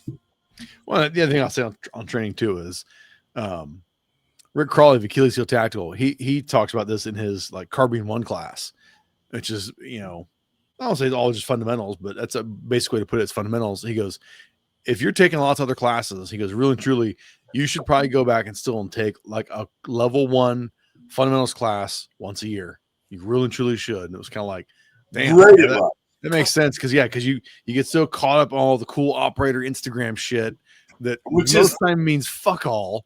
Yeah, you're doing it because it's fun. You enjoy it. When you come back to your fundamentals, because that's all of it is. All of it is still fundamentals.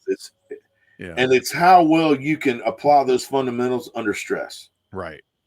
There is a place for standing in a square range. Yeah. In an isosceles stance and fucking punching holes in paper. because you're learning sight alignment, sight picture, trigger control, breath control.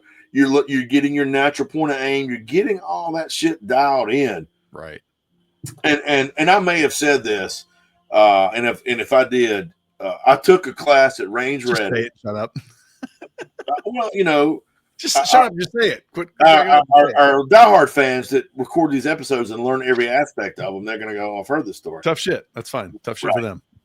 I took a class at Range Ready about the 1911. It was the Colt 1911 experience, and it was taught by Chris Sereno, which is a great instructor, but they had Mark Rettel there, which is the Colt Pro shooter. Now, I don't want Mark Rettel to hear this. I don't, but that man is a fucking machine. His ability to shoot is so inverse to his really fucking shitty personality. I love you, Mark. I do. Mark's a great guy. He's a great guy. He fucks with me relentlessly, and he's tried like 3 times at SHOT Show to steal candy from me. Not candy like Candy Mall Lady. Like 3 times. Yeah, you like that? That's for those people who are watching at 3 home. times. No, I know. This is 3, not this. Right. Oh, wait. Hold on. My bad. Anywho, and Mark said something that I had never heard before because, you know, me, and this was not long ago. When I go out and take a class or shoot, I'm like, where's my feet? Where's my pelvis? Where's my shoulders? I'm thinking about where my body's at. And if I'm getting that perfect isosceles textbook stance, and that's where I'm at with it. I'm like, this shit's got to look right because if you're doing it right, you're going to do it right. And Retta was like, you can practice all that you want, and that's fine. You should. But when shit peels off, you're going to be on one fucking leg. You might be on your ear. You might not know what's going on. So while proper fundamentals has its place, he said, now we're talking about in a self-defense scenario, what is the most important aspect is accurate rounds downrange. Yeah. He's like, if you're out there on your left foot hopping with 2 eyes closed and you're shooting like this and you put 5 in the fucking brain pan, he's like, cool. I'm not going to say a fucking thing to you. Yeah. And I was like, that's kind of where I was at with our zombie shoot. My one buddy, he came up from Nashville and brought his son, who he's shot like once or twice before. So doing anything dynamic was completely new to him. And he did a lot of the first time, back is arching backwards. Yeah, to try to balance that. Out, so when he recoils, it like just stays there. And I told him pretty much early on, I had to do the warm-up drill. He did good. Tucker, no. Do the warm-up drill. And I was like, look, here's the thing, man. I was like, do you play golf? And he goes, I have a little bit. I was like, okay. I said, shooting in golf can be very, very similar a lot of times because there's so much form and technique you can do. There's so much of it's here all in your head that you can screw with yourself and what you're doing. I said, right now, man, out here, I want you to have fun and be safe. I'm going to be behind you, on you. I'll be the RO for this whole day for everybody. So it's like, nobody's going to get hurt. I was like, I'll keep you from turning too far around. So I just want you to be able to just shoot and have fun. I want you to understand the side sport, how they work, and hit shit and have fun. Ooh. I was like, after that, then we get more into it if you want. And he was like, okay. And so I was like, okay, dude, you shot. I was like, I want you to shoot some of this a little bit more. I was like, here's the thing, dude. I was like, told him what to hold back. I was like, there's a time and place for stance. I was like, I pretty much adopt the James Yeager method of it. Of I don't give a shit what your stance is, because if you're shooting in a dynamic environment, you're not putting your feet in your shoulders at, your feet at shoulder width apart. That shit means all fuck all because you're probably behind cover somewhere else pissing yourself. You're moving and grooving. If you're not moving, shooting, be communicating. Once I told him, I was standing, his dad's sitting there watching, listening to me again. And I was like, I've taught many of my friends, or maybe not taught, I've instructed many of my friends, like, this is my thought on shooting stances. And I went, come at me, bro. And I shoved him. And he goes in like that fighting posture. I was like, there you go. I was like, that's what I want you to be when you're drawing that gun. So as you grab that gun or that rifle, be like that. Don't be standing straight up and leaning backwards. And he was just, you see it like click in this, I think he was like 50. You got to mitigate that recoil if you want fast follow-up shots. You see it click in him. And I was like, all right, come here and watch. And I stood like him. And I showed him how when I shoot, and how much my hands don't come back down, as opposed to when I'm leaning into it. It's like, oh, look, the recoil, the gun comes back where it should every time on its own. And you can see you just like you can see the geometry and the algebra all just like crossing its face, like, oh, that was cool. It was a cool moment to watch a kid like get it, you know. Candy teaches some introduction to defensive handgun classes, and I've actually been invited along to kind of like be a B instructor. Sure. And one of the coolest things I've ever seen her do is she was like, get in your stance, you know, and they get into whatever stance they're in, and they would have a blue gun, you know, and they would have it pointed out. And if they're in one of those kind of fucked up cattywampus lean back, you know, all she would do is she would walk up to them and she's like, look, I'm a little girl. I'm 5'2". I'm 115 pounds. She would take and smack them on the hands. I did the same thing. And then Candy would jump in her isosceles stance, and she's like, do the same thing to me. And they would smack and mitigate it. And so, like you said, I did the same thing with that kid. Yeah, and that's a great demo because, I mean, you can see, oh, this is simple physics. Now, I'm not I'm not a physician. Wait, physician? Is it physician? I'm not a physicist. Not a physicist. I'm trying to make a joke. Yeah. Little humor for levity here. Anywho, but when you can do a demo like that, it grabs people's attention a whole lot better than just talking to them. Yes. Show the shit you're preaching out there. Right. Well, here I'll jump into. Do you give you my horror movie roundup for? Oh yeah, man. I'm absolutely interested in hearing this. It's a mixed bag of shit. Oh, is it good or bad? Just being from what I've watched, like it's just a mixed bag. Okay. Oh, what the hell? You son of a bitch. I'm gonna throw some Slayer on. Here you go. 1980. Well, now hold on. Now I ain't got the Slayer yet. I'm on Pandora. Can you just hang on a damn second? I want to be prepared for an audio show. We're gonna talk about stuff. So I was gonna talk to you about Death Ship from 1980 with. Well, you've already talked about that, so go ahead. This is like a fucking. I have not talked about Death Ship. You did, but that's okay. Did not. You want to bet $50 on it? No, I did not, because that was day 23, and you and I recorded on the 22nd. So I watched this last Thursday. So you're wrong. I might have said something about being on my queue, but no, I watched this on Thursday. You and I recorded on Wednesday the 22nd. All right. So well, anyway, it worked out because I got rigor mortis on anyway. Freaks. Good. You are a freak. So I've seen this one. It's been on my Amazon queue for a bit. There's a cruise ship that crashes with a Nazi ghost ship. It's 1980, so I'm like, okay, that's kind of cool. You know the early 2000s movie Ghost Ship that's got Julian Margulies has a really cool opening where everybody gets decapitated or cut in half. We did talk about this because then we touched on the Jamie Lee Curtis movie with the Sea Star. Well, we divulged into talking about that, but that still wasn't from Death Ship, though. Okay. Probably me watching the trailer for it. Maybe that's what it was.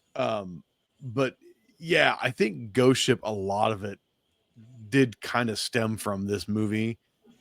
It had some really cool elements to it, seeing ghostly shit like levers moving on their own, you know, like little levers going forwards and reverse. I was like, oh, that's kind of cool. But at the end of the day, the movie, it fucking sucked. Pass on that one. Just go watch Ghost Ship with Julian Margulies, or Virus, an even better movie. Virus is a good one. Son of a bitch. Damn thing. Oh, go to me, you stupid ass thing. Was that a bunch of naked girls? No. Jesus. Let's see. Then Friday, watched Paranormal Activity 4. Around. I think of the first 4, this is probably the weakest link, but that's not really a diss to the movie. It was still really good. Liked it. Yeah, it was still really good.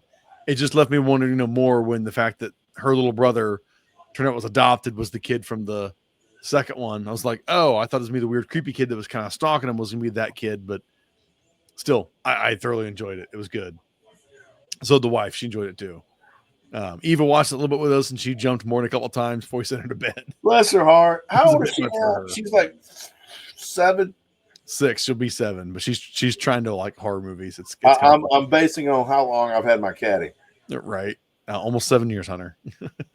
Jesus. Well, the reason I said that is because she was like a week old or 2 weeks old. Yeah. Right when I stopped by and I had her on the trailer.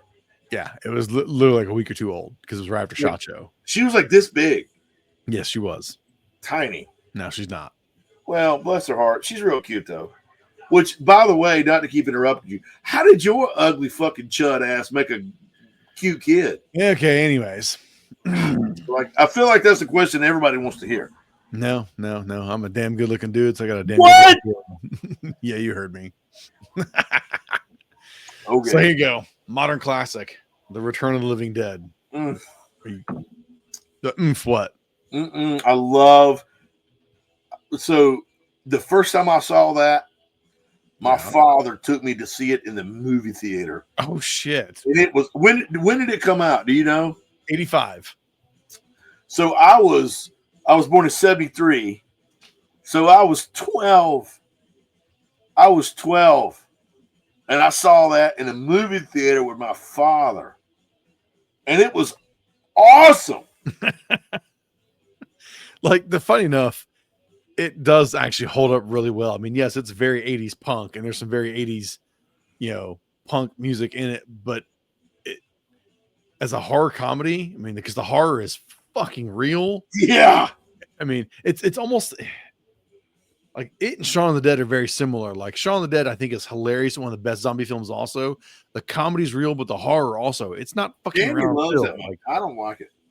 Oh, I think they're both two pieces of the same pot of like good legit horror, good comedy to it, just well written movie. Yeah, Return of the Living Dead it's amazing. Great. And the old boy comes up out of the canister, brains. Yes, and then he's like, more brains.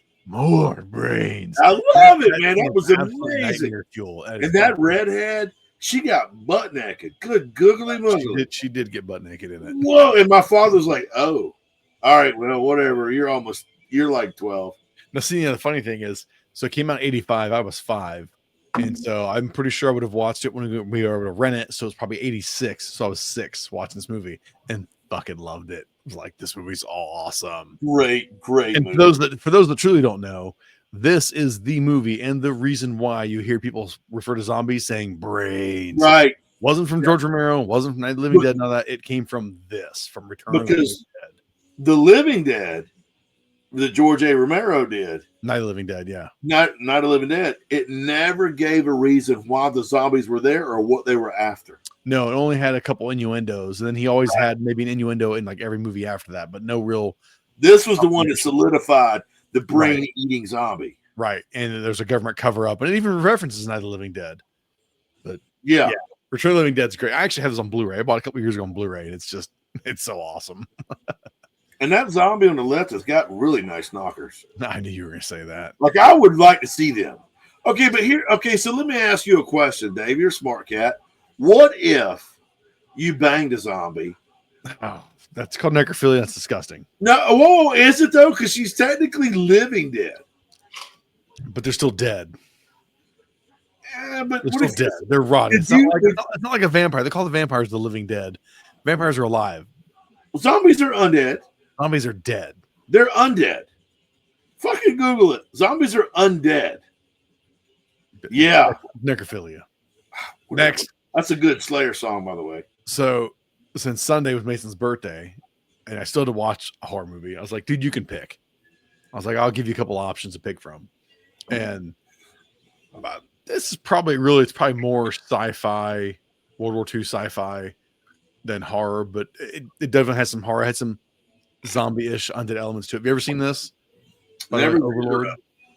The trailer for it, honestly, is kind of god awful. They play AC/DC song that's good, but the way the trailer like presents itself, it's a bad trailer. It's terrible. The movie, it's a really well made World War II flick with some sci-fi horror elements to it. That's fucking cool. It's on Amazon. It's worth your time to watch. It really is. Okay. Yeah, check it out. Let's see. That was Sunday. Monday. Yeah, watch Smile 2. Have you ever seen Smile? No. Did you remember when Smile came out, the marketing campaign where they had people in ball games just smiling, like really twisted and eerily, and staring at cameras for, I don't know, moments on end. Not really. Okay, well, that's kind of bummer. It honestly was a really cool Wicked campaign. The movie itself, the first one was cool. I was like, all right. By the end of it, I was kind of like, okay. When they said they're doing a second one, I was like, whatever. And I don't know. I kept seeing, hearing more pop up this whole month. That Smile 2 is really, really good. Horror, psychological horror, body horror, all of that. And you know what? Yeah, it's fucked up. It was good. It was really good. I would watch this one again just for the fact of to see it again, to see how everything plays out now, knowing how it ends. It's kind of one of those. It's good. It's twisted. Then last night, it was the classic. It was the original. Oh, the very original. Yeah. I'm listening to you. Well, my comments to it is literally this. I haven't seen it in a very long time. And I have to say the sequels should never taint the originality of the first. Did you just say taint? Yes. Taint. This is a kid show. No, it's not. Yeah, it's not. Between the first person views, the mystery of who the killer is, and people recognizing the killer as somebody nice and comforting at times until they get stabbed. Friday the 13th is actually is pretty solid. It's not super graphic. That really all happened once it went more Jason Voorhees. Yeah, and is it low budget? Sure it is. You can tell it is, but that doesn't hurt. No, it doesn't hurt. Friday the 13th, honestly, I'll say Friday the 13th and the second one are both pretty solid flicks for what they are. It's the sequels after that go just bash it off the rails. Correct. I agree. Today, the one I watched, this is quickly becoming a favorite movie of mine. You should absolutely check this out. Is The Empty Man. Never heard of it. Came out in 2020. I think it literally kind of got shoved on the wayside because it was when Disney was buying Fox. It's based on a graphic novel. I don't know how different the story is, the graphic novel to the film, but the film has my attention enough that I definitely want to read the graphic novel because this is almost more cosmic horror, Hunter. That's why you should definitely check this one out. I love the cosmic horror. Yeah, this one definitely falls way more cosmic horror than anything else, but it's wicked, dude. It is a very wicked movie. The trailers are misleading. You watch trailers for this one, and it seems like any other just, I don't know, Scream, I Know You Did, Michael Myers, Freddy, Jason kind of shit. You breathe, you think of the empty man, and first you hear him, then you see him, then he comes for you, and you're like, okay. You watch the movie, and when it first starts, and you're like, what the hell's going on here? And the movie like shifts gears after that, and you're like, okay, now we're getting to the trailer movie, and they're like, oh, no, what the hell's going on, dude? You need to watch this one. If you don't have Hulu and it's like you can rent it for $3-5 whatever on something, do it. Okay, do it. I think you'll like that. If you don't like it, I actually be kind of shocked. If I don't like it, will you give me my money back? No, you're on your own. You'll survive. And I want everybody to know that David Kawaka's a prick. And since there's only 2 days left after this, tomorrow night I told Mason, I was like, hey man, you watched it last year with me, so watch it again this year. We're gonna watch John Carpenter's The Thing. It's one of my absolute favorites. That's just a great horror film. Would you think it's better? It's probably better than Night of the Living Dead or The Return of the Living Dead. In the straight horror sense, yes. Yeah. But other than that, they're completely different movies. I mean, the thing is not funny. It's not comical. It's there's just foreboding dread and suspense the entire way through, but both equally bleak ass endings. Right. I mean, we're not gonna. It's not spoilers. These movies are 40 fucking years old. The Thing, pretty sure you left off with everybody dying at the end of The Thing, and then Return of the Living Dead. Everybody gets hit by a nuclear artillery strike in Louisville, Kentucky. They all fucking die too. I think Kurt Russell survived. Honestly, I take it almost kind of like the movie Inception. Depends on when I watch it. Do you know Inception? Yeah, oh yeah. I watched it. You know what, man? I fucking hated that movie. Well, whatever, that's fine. But my point being is, each time I watch it, I have a different opinion. Sometimes I watch it like, yeah, Kurt Russell, McCready and Childs, they both died. Other times I'm like, I wonder if they survived. how long they survive. Well, I think I McCready. don't think either of them was the thing. I think they were both human. I think McCready was the thing. I don't think he was. When he's breathing at the end, You can see his breath. Now you can see his breath. He wasn't the thing.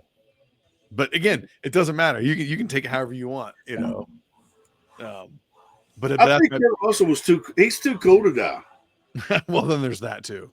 He's always too cool to die. You know, and I think we should take a moment and recognize what an amazing actor he is. Oh, dude, he's one of the best. And when it comes to modern day actors, he's in the top 3. Sure. You know, and I say modern day, you know, I mean, he's amazing. He is an amazing. Well, we've talked before, like there is no current like movie star.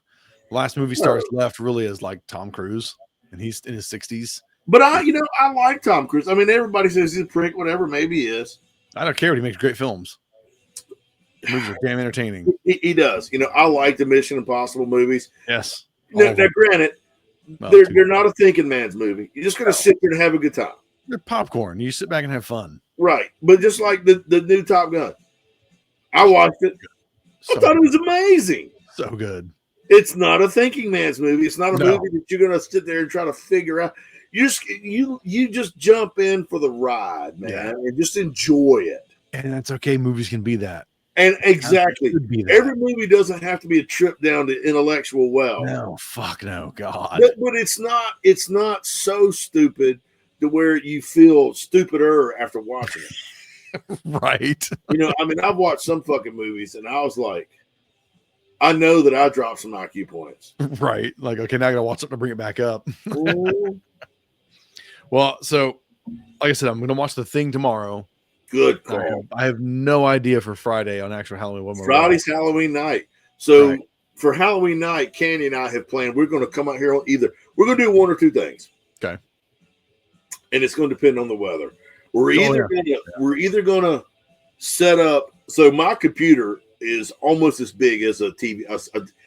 It's pretty good size. Well, I mean, you can see it. Look, here's how far my hands are apart. Anyways, Jesus. My computer screen is pretty good size. So we're going to do one or two things. We're either going to build a fire in the yard, and I'm going to run my computer out there. So we're going to watch a horror movie there by the fire. And what are you thinking? Huh? I don't know, man. I was actually gonna hopefully talk to you about that. Okay. But if it's really cold and windy, then we're gonna sit under these red lights on the porch and watch it. Right. Which is more than likely what we're gonna do. Yeah. So now Candy here's the problem with Candy. And I love her. I do. But like we watched what was that movie you and I talked about? Oh my God. It was where the woman died. The little girl got her head knocked off. Oh, Hereditary. So we were watching Hereditary. I love Candy. 30, 45 minutes of the movie, she's got it figured out. You know, and which is fine, but she's like, you know what? I bet she was friends with the mother. I'm like, be quiet. She goes, what? I'm like, I know the format. She said, I bet they're friends. Right. She's in on it. I'm like, why would you say? Because she's too nice.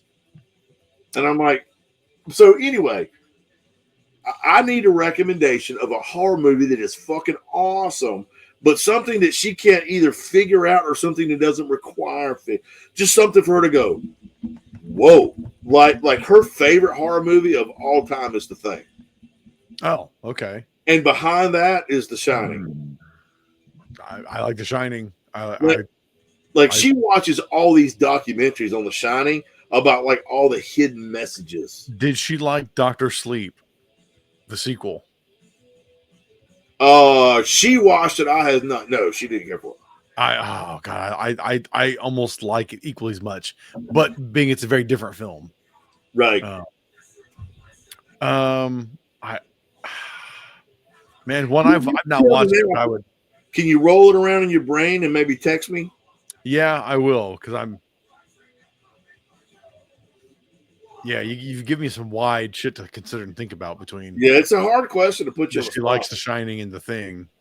She's old school. She's like me. The gratuitous gore fest. No, she's not interested in watching somebody become eviscerated over and over just because. Well, that's the fucking the Terrifier movies. The Clown, Art the Clown, I think. Yeah, I watched the first one. Yeah, and while that dude's performance is cool, like he's cements himself as a pop culture horror icon. It's fucking dumb. It's just gratuitous porn torture shit, just dumb. I've heard that about a number. Like a buddy of mine wanted to watch it, and I watched the preview, and it's like he lures women to torture them to death and mutilate them. Yeah, I mean, I don't know. I watched the first one. Like I said, it was enough. It was dumb. I mean, yes, he did. He had a girl strung up like a deer and sawed her in half completely from her crotch to her head, and you're just like, why is much of this in camera? Like it's gratuitous. Yeah, it's a good effect. I'm like, but this is dumb. I don't mind gory shit, but that was just dumb. You have to be. I think you have to use gore along with horrific actions. Like let's touch back base. I remember the first time I watched the Texas Chainsaw Massacre, like we talked about, and he takes up that cute little brunette and picks her up and hangs her on the meat hook. Right. And she doesn't die. No, it's not insanely graphic. I mean, it is graphic, but it's not like. But I think what makes it so disturbing is Leatherface. In his mind, this is fine. Right. He has no empathy. You know, like you watch the horror movies where they eviscerate people. They're like, "Oh, this is amazing! Oh, I'm glad you." You know, whatever. You're. But like you've got someone with no empathy, like Leatherface is like. To me, you're meat. Just a piece of meat, yeah. That I will accept enough gore if it drives the story and it's not fucking gratuitous. But you know, one I've defended for a long time, Eli Roth's Hostel. A lot of people before it even came out, like right when it dropped theaters, like, oh, it's just fucking torture porn. I was like, I want to see it. I want to watch it. Wife and I went and saw it. So many times it was funny. She'd turn her way because the guy's got like a drill and he's going towards the dude's like kneecap. And so much, it's so funny that in that movie, how many times the camera did turn away and left you just with the audio and hearing the screaming pain, which is worse. Drilling through him. And she's covering her eyes. I literally leaned over and I was like, hey, there's nothing on screen. The camera panned away from it. Like the movie's doing its job. It's fucking with your head and playing with you, making you vision more shit than what they're actually showing. Now, don't get me wrong. They have it's probably going to make it worse. Right. I mean, don't get me wrong. There is some super gory scenes in it, but overall though, like, I don't know. I like that movie. I like that. It's cool. It's a movie. And I kind of like the second one too. My biggest hang up is, and this is just my hang up, man. I won't watch a movie where women are hurt. Yeah, and don't watch Hostel then. If it's a little bit, I can cope. Right. But, you know, like everybody's like, "Oh, The Last House on the Left." Right. Watch that movie. Massive rape. Yeah. Yeah, and I watched it up until I rage quit. Like I don't know why, but if I see women being violated or hurt, it gives me the motherfucking rage. It really does. And it fucks with my blood pressure. It pisses me off, and it will ruin my fucking week. So, like, Candy will pick a horror movie, like a slasher, or what? You don't know. You know, you see this little girl, and she's bouncing along, or something's great, and then all of a sudden, you know, some dude's gonna fucking skin her. Nope. I know you're not gonna watch that. I'm like, fuck no, I'm not watching that. Have you seen The Void? Dude, I'm looking at The Void right now. No, The Void. The Void. Negative. Very. I'm not sure my screen so you can see it. Very John Carpenter stylized, in my opinion, which makes me like. I like it a lot. Kenny loves John Carpenter and Stanley Kubrick. Yeah, this Boy. this is a Lovecraftian cosmic horror. It's on Prime. This might be one worth watching if you have to Okay. watch. Yeah, I like this one. Yeah, it's cool. Okay. Yeah, Get Bruiser the Witch. But yeah, the whole movie, even the score is very Carpenter-esque. Just the unknown and lack of explanation on certain things about it all works Carpenter style. This might be a good one for you guys to watch. Okay. On Friday. The Void. That might be my recommendation. I'll also text it to you. And I think it's on Prime. I mean, I'm leaning. I know you're going to roll your eyes. I'm leaning toward The Creature from the Black Lagoon. I mean, it's like super old school, but it's cool, man. I think last year on Halloween itself, I think I actually watched Psycho. Actually, I think I watched Psycho the last 2 Halloweens. I watched Psycho. Wow, what my mother is a Hitchcock fanatic. Nice. And so I remember as a kid, my mom was like, okay, son, coming of age, I want to introduce you to horror. And I'm like, okay. And so like, she's like, we're going to start at the top rung. This is where the I'm paraphrasing because I was young, but yeah, this is like the level that you need to be shooting for. And she's like, we're gonna binge Hitchcock. And I remember watching Psycho. It's fucking great, and it's so fucking creepy, and it's not even that violent. Well, toward the end, it gets a little, but it's so fucking creepy. And then when you find out his mother is a rotting corpse, and he's what's the actor's name? Anthony Perkins. Anthony Perkins has assumed his mother's identity completely because she was so overbearing. I want to fly. That's how gentle I am. Oh my god, dude! And then it's so good. Cliche as it is, the shower scene, and just the blood down the drain.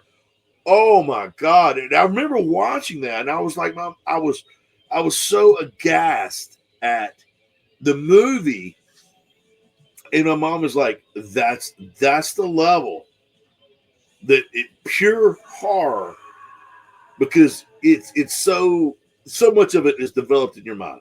Right. Hitchcock, he's the master. He's masterclass. He is the master. It's funny. Like I've always been picky on, I say older movies, and basically it's really movies that are older than me. Because like The Thing for me was John Carpenter's The Thing. Yeah. And my dad's like, well, you got to watch the original. And I watched The Thing from Another World, and I'm like, this is fucking terrible. You didn't like it? No. And here's the thing. Oh man. Part of it's because of the age and the era that's from. The music is so big and bombastic, it takes me out of it. So I was kind of guarded on old movies in general in that sense. And Planet of the Apes, the original Planet of the Apes is one that my dad, when I was making fun of Planet of the Apes, and he was like, have you ever actually seen them? I'm like, no. He's like, watch them. And I ended up watching the first 3 like back to back to back. And the original, though, being from 1968, Jerry Goldsmith scored Alien and Planet of the Great Films. He scored Planet of the Apes. And that score was the first time I looked at a movie that was older than the 70s, where the score wasn't this bombastic, over-the-top thing. I'm like, oh, this is good. This is really good. And I think because of that, I was willing to go back and watch something like Psycho, because I'm like, it's black and white. I ain't watching that. Yeah. Crap. And I watched it the first time, and I was probably, I don't know, less than 20 watching it. But I was just like, oh my God, this movie shot so well. It's done so well. The music's so good. I'm like, holy hell. That even just this past year, for the first time I watched Vertigo. I'd never seen it. I'd seen bits and pieces of it. Never seen it all the way through. And now that one, I will say, the score-wise, there was a couple elements to it. I was like, it's getting that old movie bombastic shit. But when that was the thing then, that was what it was, but it takes me out. It's because it's so, I don't want to say obnoxious isn't the right word, but it just seems so off from the rest of the movie. It takes me out of it a little bit. It's supposed to help immerse you, though. The build, the music should, but there's certain times when they go so. I say bombastic. I'm drawing lack of a word, but there's.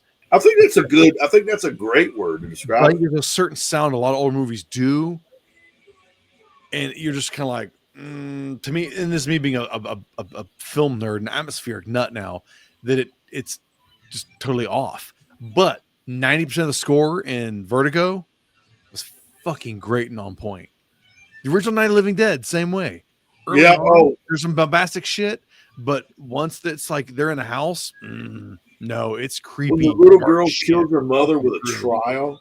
Oh, dude, there's so much good shit in that. Yeah, I mean, and you imagine when George Romero made that, I imagine a lot of that shit was like, you can't put that on screen. Oh yeah, I mean, because the Andy Griffith Show was out. Right. Well, they didn't even tell Harley Kids on TV. They put on matinees and kids went and saw it and were like, what? It was like, yeah.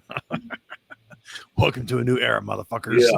Oh yeah, man. I mean, we're, it was so well done, and there's no rant, warning, rant coming. There was very little to no special effects. Right. It's all fucking dialogue driven and actor driven. Let me tell you something, Dave. I love you like you're my fucking cousin. I swear to God. And so I would never lie to you. That's real talk. But if you, with all your fucking brilliance, got in your fucking truck and drove to Hollywood with a fucking $6 trillion in cash in the back of it, and you're like, okay, here I am, David Kawaka, and I'm gonna fucking charge Hollywood to make a movie that could rival Night of the Living Dead with no special effects. You've got to do it with fucking acting and drama.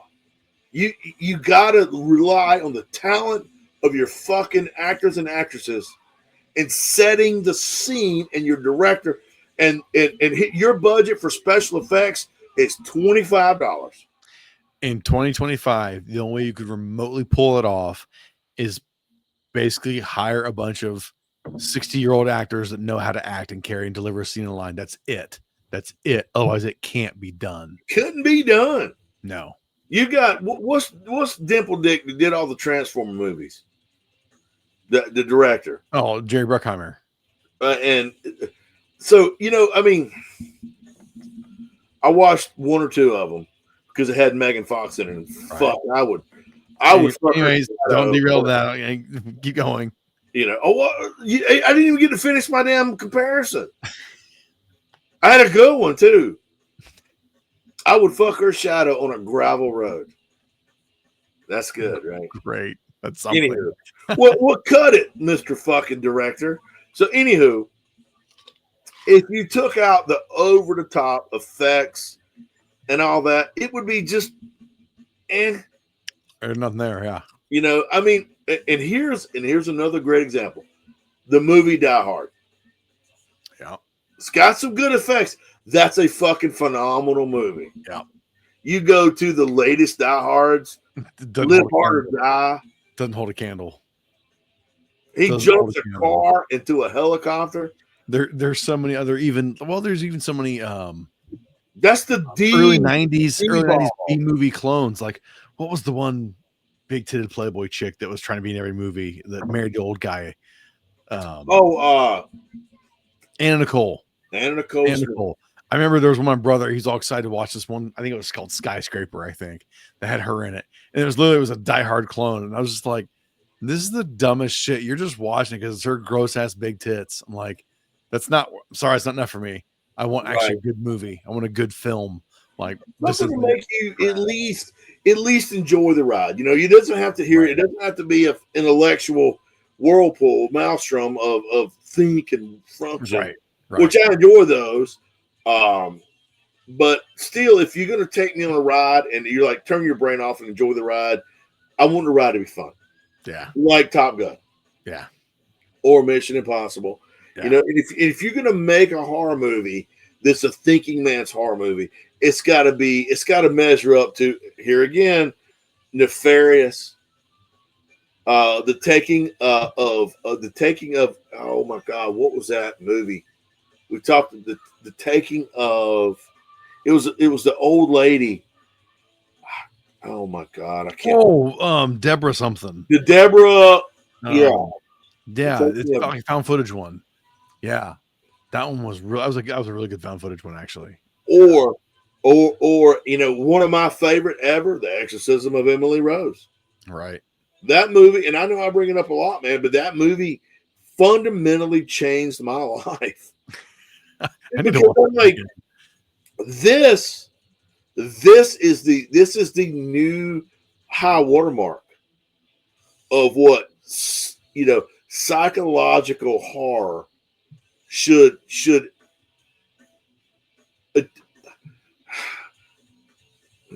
I got like 14 adjectives bouncing around my brain. Should aspire to be. Let's just go with right. You know, because it is, to me, it's a perfect movie. Well, that's right. I remember a couple years ago, some of my buddies, we were texting, talking about like, you know, I think one of them asked me in general, he was watching some movies with friends, like a movie night thing. And he was like, hey, what do you think is the single greatest horror movie? And I was like, whoa, dude. Whoa. There is no genre like horror because it has so many offshoots and so many directions you can go with it. You can hit so many levels with it. I was like, to ask for the single greatest horror movie, that's almost impossible, man. I was like, personal tastes then get factored in to so much of that. And he's like, okay, I totally get what you're saying, blah, blah, blah. He's like, but okay, give me something. And I was like, let me think about it. I came back later on and I was like, now I won't be able to reset the reasons why. But I was like, George Romero's Night of the Living Dead. Night of the Living Dead. Yeah. I was like, it is single-handedly one of the greatest horror movies. Well, and I think not only because it's an amazing movie, but because of the precedent that it set. Right. Because before, zombie movies were some white guy goes to Haiti. Yes, it was a traditional zombie style thing. Maybe gets in his little, you know, but he wasn't dangerous. Oh, do you remember the movie The Serpent and the Rainbow? Oh yeah, that's a good one. Whoa, that's a good one. That's when Wes Craven was still good. Yeah, that's a fucked up one. God almighty, yeah, that might be a good Friday night. I watched that one as a kid. And I remember that one creeped me out as a kid. But I remember they nailed that guy's balls to the chair, and the under camera angle nail comes through and blood. Oh my God, I felt that in my cockles. 1988, so I was like 8 or 9 when I saw that one. Yeah, that's a whoa. It's fucked up. That was, but George A. Romero took the zombie from the white Asian, the white guy going to Haiti, yes, and becoming zombified, but not really maybe dangerous, just, you know, kind of like the horrific part of the transformation. Yeah.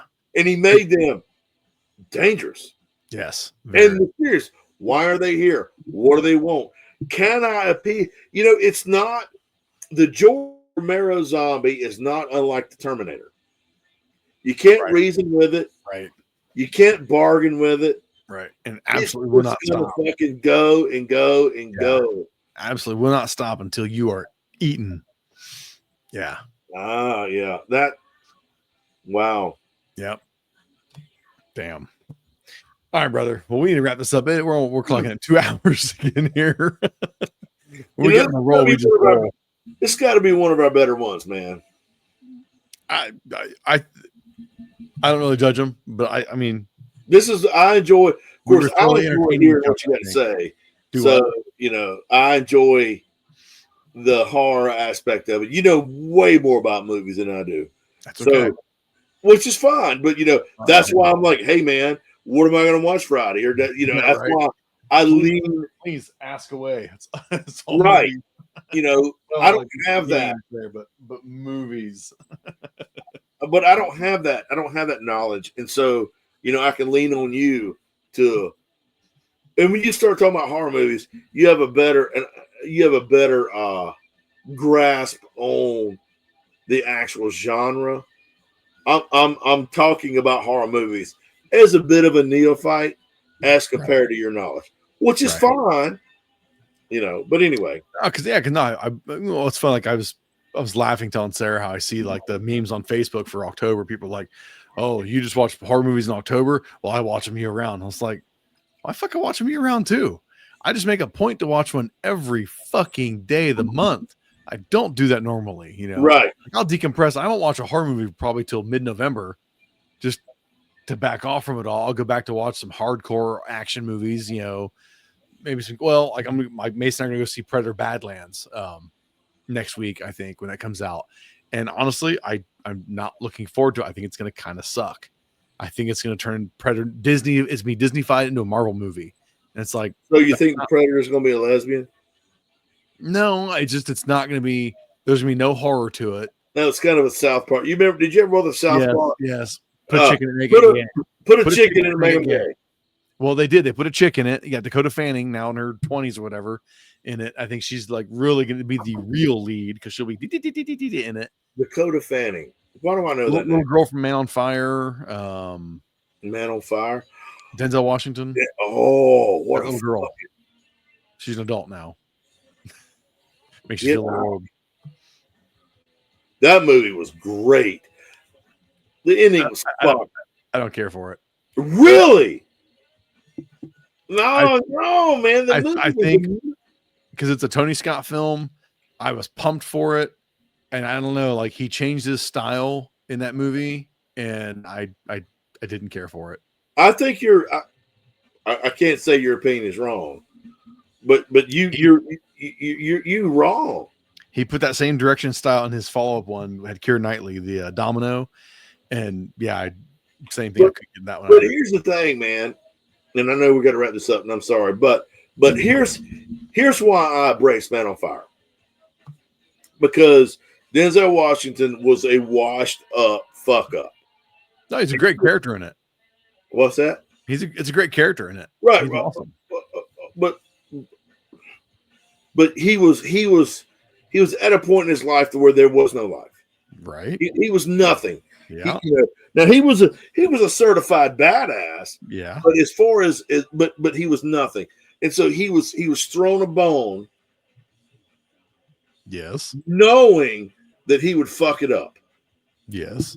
And I think that movie demonstrates how love can change a person. Sure. He was in neutral, brother. He was in fucking neutral. He was coasting to death.